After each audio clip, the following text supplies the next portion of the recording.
let's get into the Boston Celtics struggles. Going down 3-0 in the series, you're basically shooting yourself in the foot. No question. You're shooting yourself in the foot. The Celtics were able to battle back, lean back on the defensive end of the ball, which I've been crying for all year in terms of I wanted to see what their offense looked like throughout the season. We had the top offense, and I was like, okay, that's good. We're shooting the three. We're doing things the right way. But we got to see that defensive side of the ball that we need. And we just never got back to that point. And over the course of the series, we saw a lot of things that squeak out. And of course, I just talked about the three-point line for the Miami Heat. The inability to stop the three ball, guard the three-point line. For this Miami Heat team, who was the worst shooting team in the regular season? I'm going to start there because that's really the difference in the series.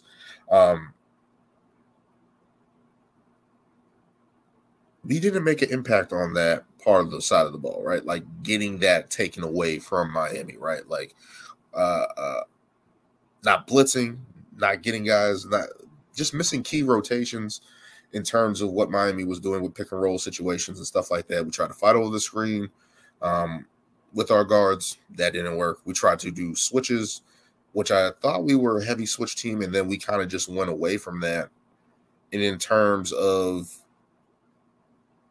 playing jar coverage, and I'm no rocket scientist or X's and O guy, but I think draw coverage is dumb against teams that are really shooting the ball really well. And kind of what we did against the Warriors last season in the finals, and I was like, don't do that again. Like, don't do that again. Just don't do it again. And we ended up doing it against Miami with Al Horford dropping back, Robert Williams dropping back. It's like, no, we need you guys to step up and take on that challenge, or guys to force those guys to make a play there and move them. When you're playing draw coverage, and the picks by Bam was essential this series, and you get solid open space for these guys that are hitting shots, and you back up and give them room, that's probably not the best defensive scheme, right? Like, you got to be able to offset that somehow, right? And I didn't like the drop coverage and stuff like that. And you saw the results with Caleb Martin, the Heat shooting overall. Like, this wasn't Kevin Love. This wasn't Kyle Lowry. This was basically just Gabe Vincent, Max Strus, Caleb Martin on catch and shoot situations, pick and roll situations, pick and pop situations. Like, we should be able to stop that with the defense that we have. We got Marcus Smart, we got Jaylen Brown, we got Jason Tatum, Al Horford, Malcolm Brogdon, who was hurt this series, whatever the case may be. But there should be enough resistance to deter that, right? And we just saw lapses in the Celtics holding up for a certain amount of time, and then just lose a guy at the last second, and the Miami Heat just bomb away from three.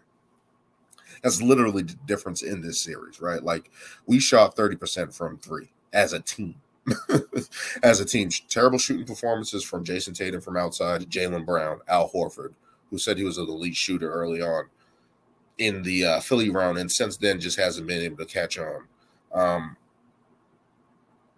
That hurt a lot. Like, when you look at the percentages from those guys, I think Jason Tatum shot 29%, Jaylen Brown was 16 or 19%. It was so low, and Al Horford shot percentage. It's like, it's disgusting how we were one of the better shooting teams in the league during the season, and then in this series we can't hit a shot. And that has ability to do with the zone, right? Like the Miami Heat zone that they threw at us over the course of the series. And looking at that, and guys just weren't able to hit shots, there should be some type of adjustment there. There were times in the game, especially Game 7, where Al Horford was at the free throw line. And it's like, that's something, he's looking to pass the ball. He's not even looking to shoot it in those situations.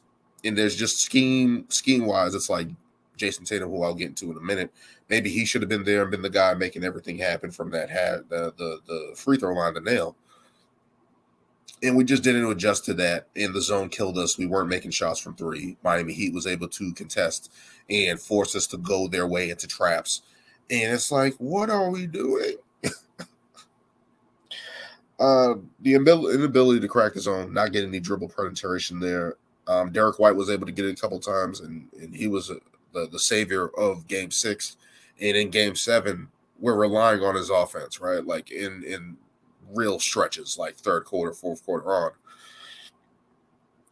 on. And I'm just like, if that's what we have, we're probably not going to win this game, right? And that's no shot at Derek White. He's been playing fantastic. But we need our big guns, Jason Tatum and Jaylen Brown, to carry us, and the role players follow behind that. When we're basically living off Derek White's offense running in the game, I'm like, we have it looked grim, and that was the sad part about it. And to see it like that is just, to see the Celtics season end like that was kind of deflating. And does Jason Tatum's injury have something to do with that? Probably it does, right? Like Jason Tatum's going to probably score 20, 25, 30 points in that game. Maybe that offsets his defense on that side of the ball would be different. All these things happen with the first play of the game, his ankle injury happening. Even with that, the Boston Celtics should figure out a way, especially to attack inside, and especially where we had an advantage inside as well, where the three-point shots weren't falling, the turnovers were massive. Like everything here from this standpoint was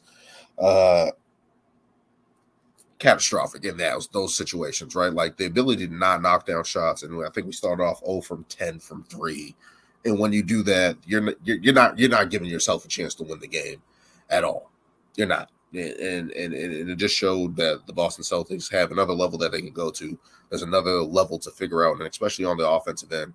And we have to rely on our defense, because that's what happened in games 4, 5, and 6.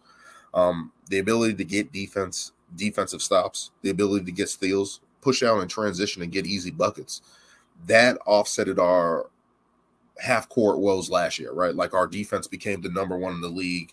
We were able to get multiple stops, get multiple easy buckets. That was how things worked for the Boston Celtics last year. And, of course, that's the changeover with Ime to Joe. Joe was one of the people that was offensive gurus for the Celtics and stuff like that and made that work. And the defensive end is where we made our bread and butter. That's where we were one of the best teams in the league again this year. But again, it just didn't. We leaned too much to the offensive end of the side. And that's what cost us. And just blunders on the offensive end, the execution, the inability to beat the zone, the inability to stop the three, and the inability to make shots. It blew up for the Boston Celtics. Now, with that being said, now there's a whole situation